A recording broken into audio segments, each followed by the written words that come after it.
Hey guys, it's Lori. How are you doing today? I think is the 23rd, might be the 24th of March.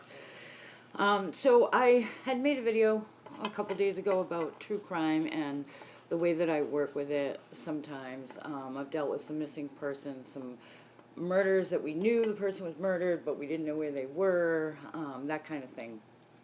Um, and I know there's several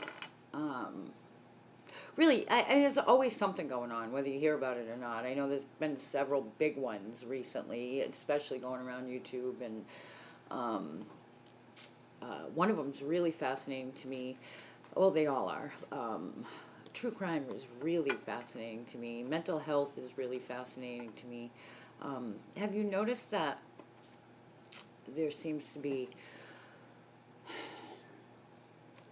a lot of personalities talked about? I mean, of course, nobody can diagnose, not even a doctor can diagnose without meeting with the person, and even if you can't just diagnose.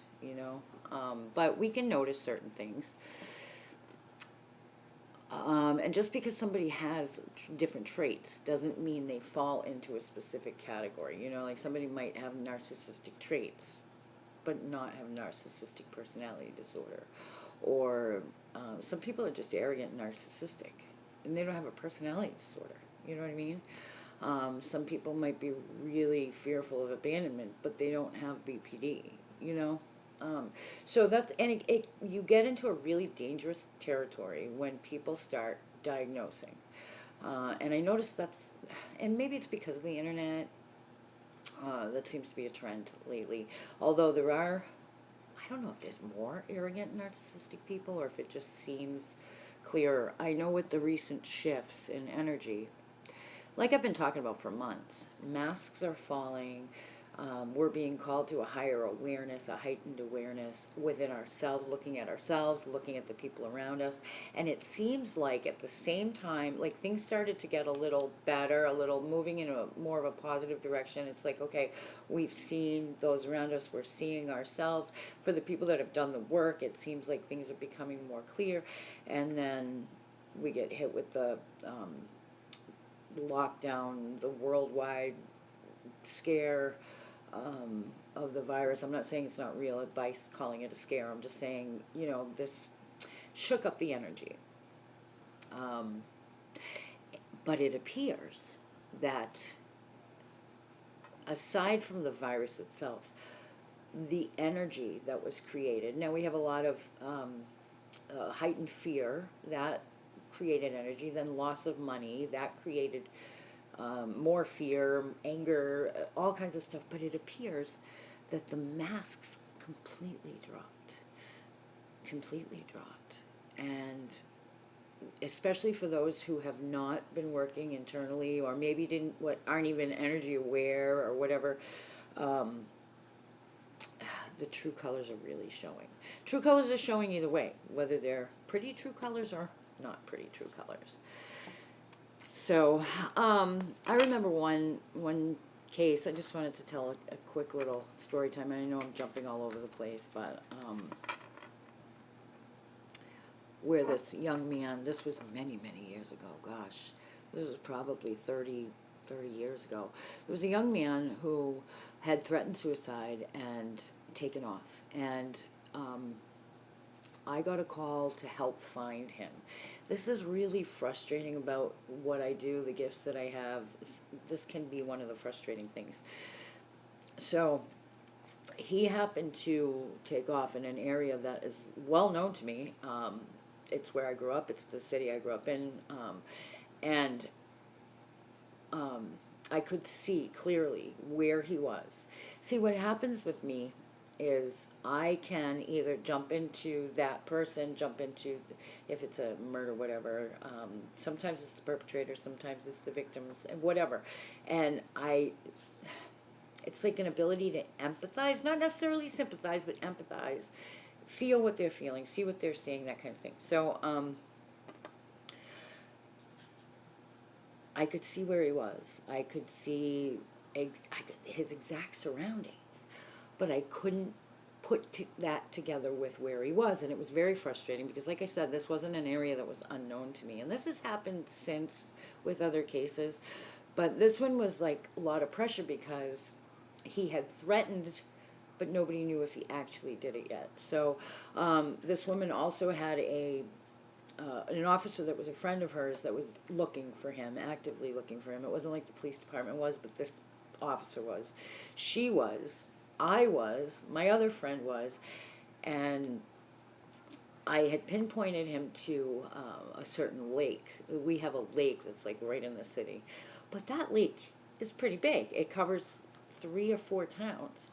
And I couldn't pinpoint exactly where.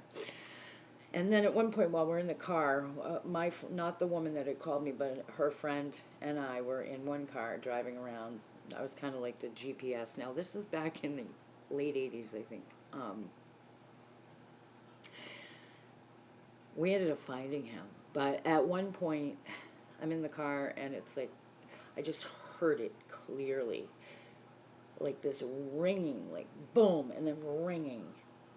And just like, I don't know how to describe the feeling, like felt like like things were just dissolving, just almost as if everything around me was just dissolving. And that's almost like when a picture fades and you see like the pixels, just like that. And I looked at Heidi, the girl that was driving, and I said, I think he just shot himself. And she's like, oh no. Well, it was probably, I think it was like maybe half an hour. It wasn't long, maybe half an hour after that. We didn't find him. The girl, his girlfriend, found him. And excuse me, and it was really sad because I was so frustrated. It's like, why was I able to see but not in time? And I don't know. I don't have the answer to that question. So that was a disappointing time for me. I just want to add really quick, and I'm trying to make this quick because I don't want a long drawn out video, but you know how I brought up, like, I can see maybe from the perp's point of view, maybe from the victim's point of view, whatever. It's the same thing when I'm talking with someone and they ask me, say, about their relationship or a struggle they're having or whatever. Not always, but sometimes I can jump, and I don't do it on purpose, it's just what happens. I can jump into that other person's, like, and it's not like I jump into them and become somebody else. I can just pretty much see how they're thinking, see how they're feeling, that kind of thing. So a lot of times I'll say, for instance, just like, no, he or she, they really do love you. That's sincere. That doesn't mean that I am condoning their behavior. That doesn't mean that I'm saying that what they're doing is enough for you. I'm just telling you from their point of view. I think a lot of people misunderstand that, and I think I myself misunderstood that for a long time. There is a difference between empathy and sympathy, and I think what happens is, like I said, I can get in, I can almost be that person for a moment. But again, like if I say, oh no, she really loves you, it doesn't mean that you're wrong in feeling like you've been betrayed or whatever. I'm just trying to give you that version and maybe help you see things clearer. I just want to pull some cards really quick about, and you know what, I don't use cards anymore. I don't know why the last couple of weeks there's been this fascination with cards. I think it's because my daughter-in-law asked me, I used to teach psychic development, and one of the things I taught, it was different tools to use, and one of them was cards. And I do put out like a disclaimer and a warning that any kind of tool, whether it's cards, whether it's a pendulum, whatever it is, runes, whatever, there's always a risk when you open up to the spiritual side. There's always a risk. It doesn't matter what tool you're using. Negative entities can jump in. You know, they can jump in for many different reasons in your life, and one of them is messing around with spiritual things. So make sure you're protected, make sure you're solid in your belief system before you play with any kind of tools or deal, you know, certain people. There's maybe I'll do a video on dangers. Um, there are these missing kids, JJ and, oh gosh, Tylee, I think her name is Tylee Ryan and JJ Vallow. They've been missing, I think 6 or 7 months. Their mom, Lori Vallow, if you haven't read the case, it's an interesting case. It's got a lot of twists and turns. If you're interested in mental illness or different psychopathies or different disorders or that kind of thing, any kind of, like the human psyche, this case is interesting. She's in jail right now, the mom. JJ's adopted, and Tylee's her natural daughter. She's 17. I believe JJ's 7. And then she has an older son. I can't remember where he lives. I think he might live in Colorado. I'm not sure. And he's married. He's got a child of his own. People say she was a good mom. She was quote-unquote normal. You know, there's deaths all around her. I think she's on her 5th marriage. Not that that means anything. It's just a fact. And then this last marriage, the man she's married to now, wrote a lot of books about the end times. They're both from the Church of Latter-day Saints, but they have from a different group, a different sect off of the Church of Latter-day Saints. I think they go to the regular church, but they believe different beliefs and stuff that are kind of secret from the regular church. You know, it happens in all different belief systems or religions. And I guess Chad, her latest husband, is a publisher and an author, and he's written a lot of books about end times and stuff like that. And I believe, I've never read any of his books, but I believe they're fiction, but they're based on whatever his belief is. Now, there's been talk that there's some kind of cult or whatever, and it's not just publishing. Like, they really believe this kind of stuff. They believe in like spirits coming in and taking over someone's body. Therefore, that body is no longer the person you love, and their spirit is kind of like lost in limbo until their body dies, and then they can move on. I don't know if this is true or not, but this is something that I've heard rumored going around, that this is what they believe. If this is what they believe, it's very possible that the children are gone, are dead. There's also a possibility that the children are at some farm somewhere being taken care of before the end times, whatever. You know what's interesting is I don't pick up anything as far as the kids. Like, I'm not hearing from them, you know. Like, sometimes I can pick up on the other side. Like, if somebody's crossed over, they can kind of help me help them, and I'm not getting that. Logic tells me they're probably gone, but I can't say that for sure, so I'm not going to go there right now. I'm still working on it, seeing if I can get anything. But, you know, people also say the same about her husband, Chad. Like, he was, like, quote-unquote normal, nice guy. He was a member of the community, a valued member of the community. He and his wife prior, Tammy, who passed away 5 weeks before he married Lori. Strange. Happens. Very strange, though. But it does happen. We can't say guilty because that happened. I mean, all these things point to guilt, but... And I've heard people say, you know, Lori was okay until she met him.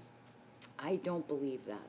The vibe that I get is that Lori, she may or may not be a narcissist, but I think she has narcissistic traits. I think that she is self-centered and arrogant, and I think she's like a chameleon and can pretty much fit in wherever. So if she seemed like that great mom, really hands-on with the kids, I think that's the role she was playing at the time because it worked to her advantage, you know? Her oldest son says that she was a good mom, and I believe, according to him, she was. but again, I think it fit with what was best for her at the time.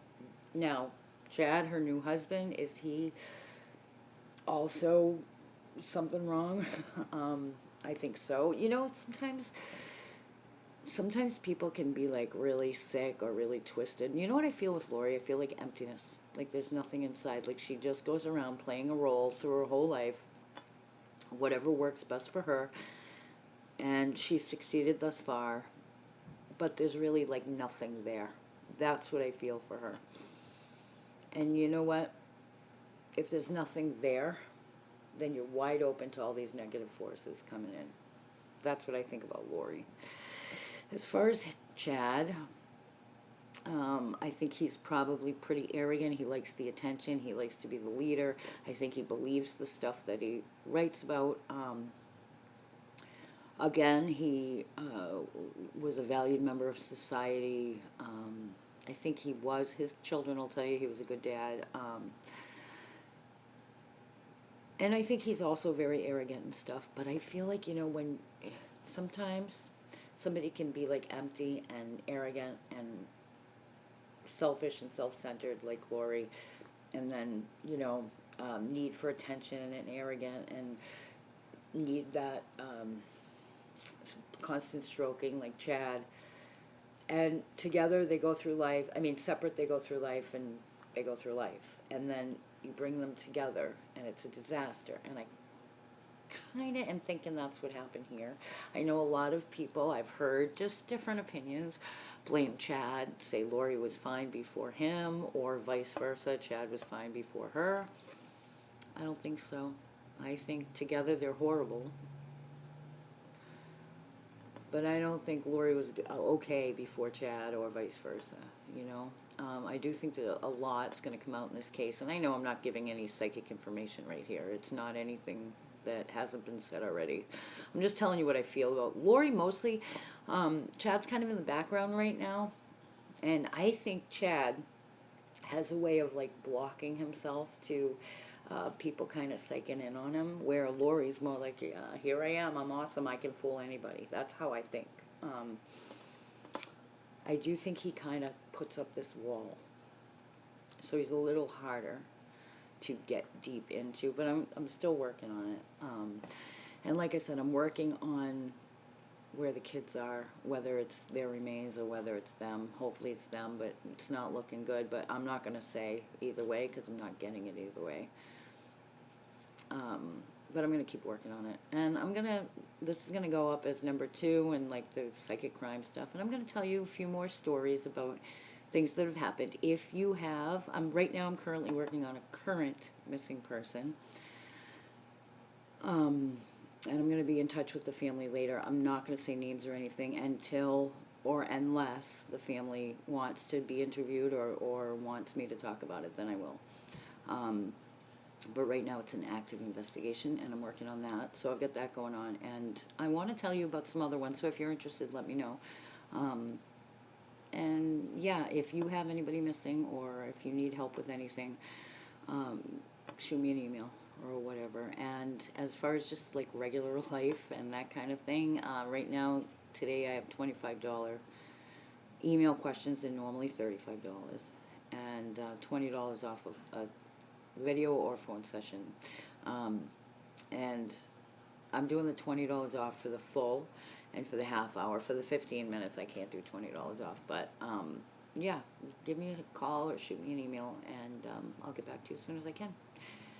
I'll probably do several more videos today, so if I'm wearing the same thing, it's because I'm doing them in the same day. All right, I'll talk to you guys soon. Make it a great day. Stay safe out there. Wash your hands. Use your head. Don't panic. And stick together. Don't leave people. I know we have social distancing, but we can still talk with each other. You know, people are feeling alone right now. Okay? All right. Talk to you guys soon. Have a good day.